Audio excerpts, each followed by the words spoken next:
Welcome to the Slop Farm. Enjoy the video. Hello everyone.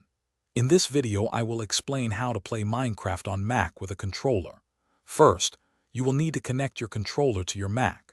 You can do this easily using either Bluetooth for a wireless experience or a USB cable for a direct connection. Make sure your Mac's operating system is up to date to ensure the best compatibility. Then, you will need to download and install a controller mapping software to begin customizing your controls. Once your controller is connected, the next step is to choose the right mapping software. Popular options include Enjoyable, Carabiner Elements, or even Steam's Big Picture mode, which offers robust controller support. These powerful tools let you assign keyboard and mouse inputs directly to your controller's buttons and joysticks.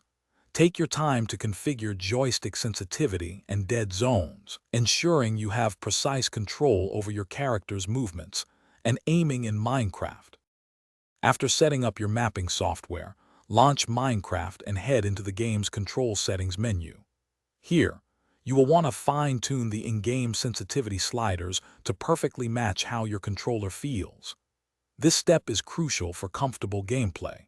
Additionally, be sure to remap any default Minecraft controls that might conflict with your new controller setup, ensuring a seamless and enjoyable experience without any unexpected button presses.